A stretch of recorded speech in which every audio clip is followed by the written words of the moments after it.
Halo, sahabat properti Tutor, kembali lagi bersama saya di sini Iman Hidupi Andika SSI Magister Manajemen. Nah, dalam video kali ini saya mau membahas seputar INTP atau Indosmen.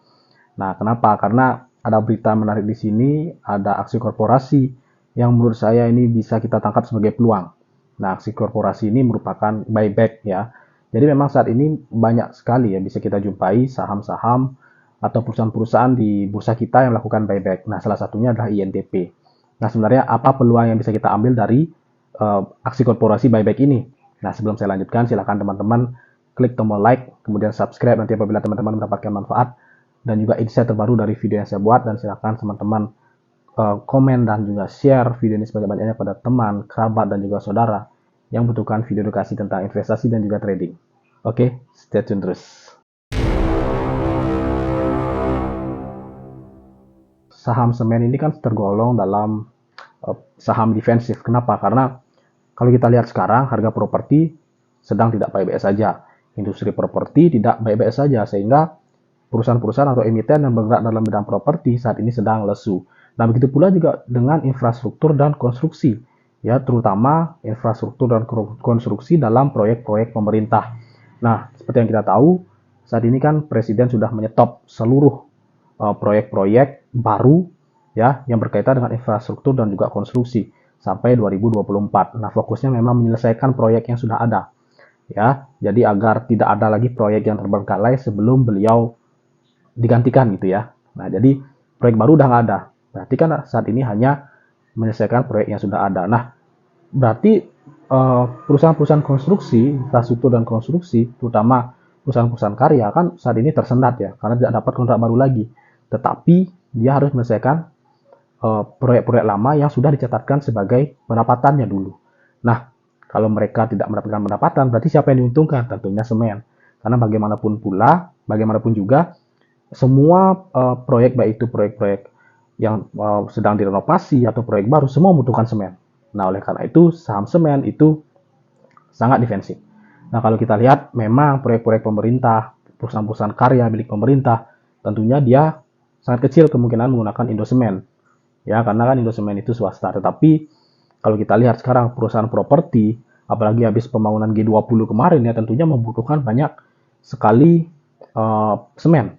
Ya, dan juga perusahaan-perusahaan yang atau misalkan industri-industri yang berhubungan dengan G20, contohnya adalah villa-villa, kemudian ada hotel-hotel, restoran-restoran yang notabene merupakan perusahaan swasta, ya mereka kemungkinan juga tidak hanya menggunakan perusahaan semen yang dimiliki oleh pemerintah. Jadi mereka bisa menggunakan semen milik swasta, yang dimana Indosemen ini salah satu mungkin yang diuntungkan dengan adanya proyek-proyek renovasi yang berhubungan dengan G20 kemarin, dan juga proyek-proyek renovasi dalam proyek-proyek infrastruktur dan konstruksi yang dalam tahap proyek renovasi gitu ya. Nah, jadi memang saham semen ini sangat defensif dan sangat masuk akal jika mereka nanti saat misalkan terjadi resesi gitu ya, kita bilang tahun 2023, di mana misalkan kalau properti terdampak, kemudian juga infrastruktur dan konstruksi terhambat, saham semen tetap dibutuhkan. Kenapa? Karena mau kecil mau besar, renovasinya tetap membutuhkan semen gitu ya. Nah, kecuali renovasi kayu ya, kalau kayu kan tidak butuh semen. Nah, oleh karena itu saham semen, terutama yang kita mau bahas saat ini, Indosemen, itu masih sangat memiliki prospek gitu ya. Apalagi saat ini dia sedang melakukan buyback saham. Nah, kita lihat dulu nih secara logika berpikir, secara sederhana logika buyback itu seperti apa.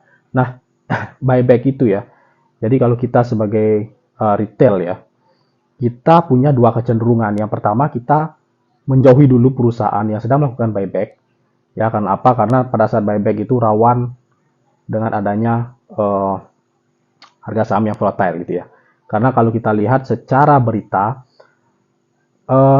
biasanya perusahaan yang melakukan buyback itu dia punya target harga. Dan logikanya jika dia melakukan buyback, tentunya karena percaya dengan saham perusahaannya sendiri. Tentunya dia bersedia membeli di harga premium, artinya membeli di atas harga pasar saat ini. Nah, oleh karena itu biasanya ini juga bisa dimanfaatkan momennya oleh bandar-bandar ya, bandar-bandar yang ingin retail itu rugi. Nah, jadi kita bisa lakukan hal yang pertama, kita menjauhi dulu sampai periode buyback selesai.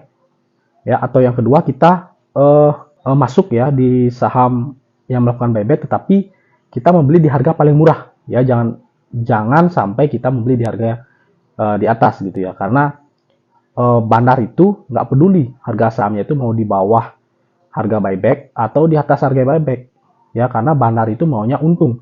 Pada saat dia masuk, dia mau keluar dengan keadaan untung gitu ya. Nah, bagi kita sebagai retail, kalau harganya sudah naik tinggi, tentunya kita menjadi takut dong, ya, apalagi dana kita terbatas gitu. Takutnya pada saat kita masuk harga di atas, kita malah nyangkut di pucuk gitu ya. Nah, jadi saran saya, kalau teman-teman tidak bisa menjauhi saham tersebut selama periode buyback, teman-teman bisa masuk, tetapi perhatikan juga harganya. Kalau bisa beli di harga yang paling murah, ya, di harga di bawah dari target buyback perusahaan tadi yang akan melakukan buyback tadi. Nah, jadi logikanya seperti itu ya teman-teman ya. Semoga teman-teman dapat nangkep ya logikanya seperti tadi. Nah, jadi buyback ini dikatakan selesai jika sudah masuk ke dalam periodenya sudah selesai gitu ya. Di INTP sendiri periode buybacknya itu dari awal bulan September ya, tepatnya di tanggal 6 September atau 7 September kalau tidak salah sampai 6 Desember 2022. Nah, ini kalau periodenya ini sudah selesai dan dia sudah melaksanakan buyback dengan realisasi di atas 70%, nah ini bisa dikatakan peluang yang bagus bagi kita. Kenapa? Karena si perusahaan kan menyiapkan dana ya untuk buyback. Dan dana ini boleh dihabiskan, boleh tidak, tergantung dari perusahaan sendiri. Kalau mau dipakai 50%-nya untuk buyback, ya itu haknya mereka. Tidak ada yang mengatur gitu ya. Yang pasti mereka harus melaporkan aja di informasi keterbukaan publik di BI. Pada saat periode sudah selesai dan mereka realisasinya ternyata 70% ke atas ya untuk buybacknya, jadi ini merupakan peluang bagi kita untuk masuk karena bisa dikatakan buyback sudah selesai dan kemungkinan kecil akan diperpanjang. Nah, ini juga poin yang kedua. Jika tadi di atas 70%, kita kan menganggap bahwa periode buyback tidak diperpanjang dan kita harus pastikan itu periode buyback tidak diperpanjang. Kenapa? Karena jika periode buyback diperpanjang ternyata dia ingin menghabiskan sisa lagi 30%-nya, ya tadi kan 70%, sekarang ingin menghabiskan lagi 30%, ya kita bisa mundur dulu, tarik mundur dulu. Ya, atau kita bisa masuk yang penting dapat di harga yang murah. Jadi gimana caranya kita masuk? Sekarang kan seperti itu ya. Nah, biasanya kita bisa berpikir sebagai retail yang memfokuskan diri kita sebagai 3 kepribadian. Nah, jadi kepribadian yang pertama atau tipe yang pertama itu adalah tipe yang agresif. Kedua adalah tipe yang moderat. Yang ketiga adalah tipe yang konservatif. Nah, maksudnya apa itu? Nah, jadi agresif itu maksudnya kita yang suka dengan tantangan, kita suka dengan resiko. Artinya kita bisa masuk ya. Jadi periode sudah selesai nih, tanggal 7 Desember. Besok kita langsung gas. Terserah di harga berapa gitu ya. Tetapi resiko ditanggung sendiri.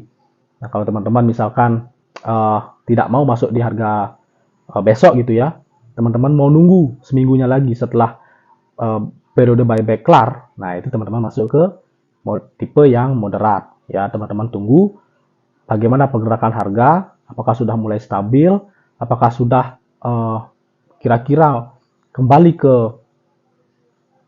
nilai wajar ya menurut teman-teman, ya teman-teman bisa masuk. Atau misalkan teman-teman pingin dapat harga di bawah harga pasar, ya di bawah harga rata-rata buybacknya, teman-teman bisa jadi yang ketiga, yaitu adalah konservatif. Nah, pertanyaannya gimana cara menentukan harga yang paling masuk akal nih, ya agar teman-teman tahu, oh berarti rata-rata harga buyback biar saya dapat harga di bawahnya, berarti saya masuk di harga berapa. Nah, itu adalah cara ngitungnya yang paling logika sederhana ya. Ini memang bukan ilmu mutlak, bukan ilmu pasti, tetapi kita bisa memperkirakan berdasarkan data yang kita peroleh. Jadi data yang kita peroleh yaitu data harga tertinggi dan data harga terendah selama periode buyback berlangsung. Nah, untuk INTP sendiri itu dari periode 6 September 2022 sampai 6 Desember 2022 itu harga terendah di harga Rp9.050. Harga tertinggi berada di angka 10.525. Berarti kita tinggal rata-ratakan aja. tinggal bagi 2, 9.050 ditambah 10.525 dibagi 2. Dan kita dapat harga rata-rata 1.975-an ya. 9.975 itu merupakan harga yang paling masuk akal ya, harga rata-rata yang didapatkan selama periode buyback. Nah, artinya jika teman-teman itu tipenya agresif yang pertama tadi, nah kalau misalkan harga saat ini di atas 9.975, teman-teman langsung hajar besoknya, ya risiko ditanggung sendiri. Kemungkinan mencapai 9.975, kemungkinan juga tidak, ya bisa saja menuju 10.525, menuju ke harga tertinggi. Ya, jadi silakan risiko ditanggung sendiri.